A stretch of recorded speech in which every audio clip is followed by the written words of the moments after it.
معلقتين كركم كده عشان الرز بتاعي يبقى اصفر.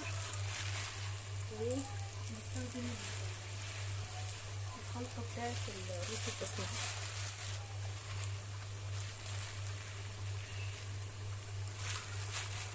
معلقة كده من خلطة الرز البسمتي، معلقتين كده برضو.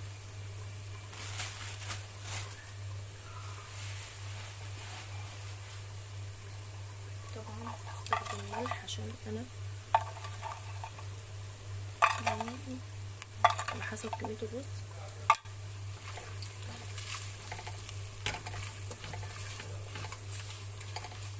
ريحتها ما شاء الله جميلة ما شاء الله.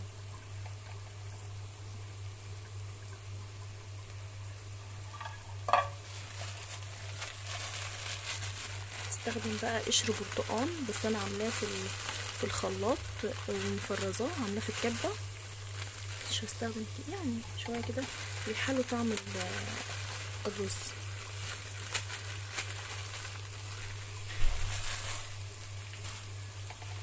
ممكن استخدم جزر مبشور،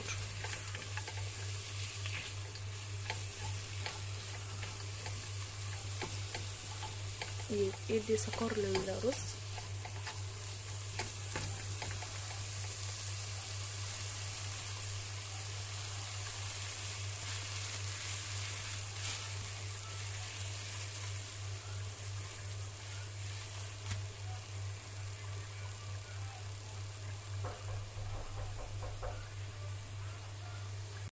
هنستخدم زبيب برضه، زبيب حبة كده حلوين كانوا عندي اخر حبة.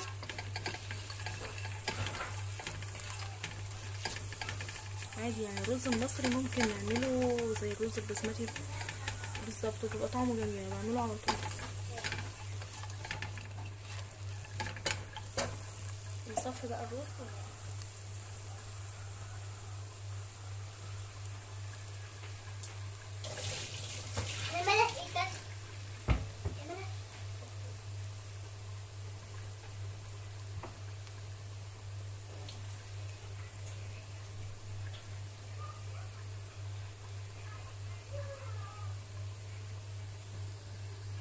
حطيت الرز بتاعي هقلبه.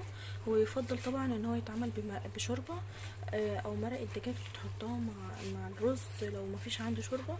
بس انا ممكن هاخد من الصوص بتاع الفراخ اللي هي بتتشوى ديت على النار دي، انا هاخد منها شويه واحطهم واحط ميه عادي.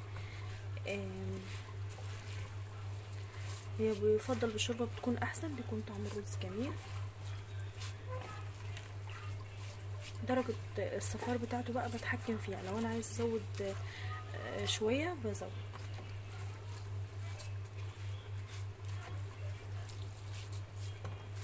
انا هحط من بهارات الرز البسمتي عشان يبقى طعمه جميل برضه، يديله طعم حلو. هحط كمان معلقة طالما انا ما عنديش شوربة.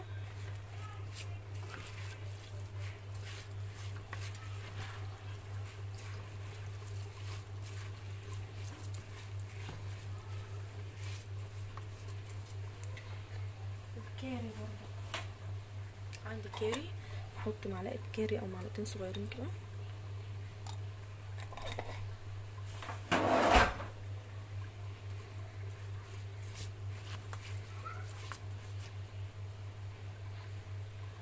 انا هاخد الصوص اللي انا عاملاه ده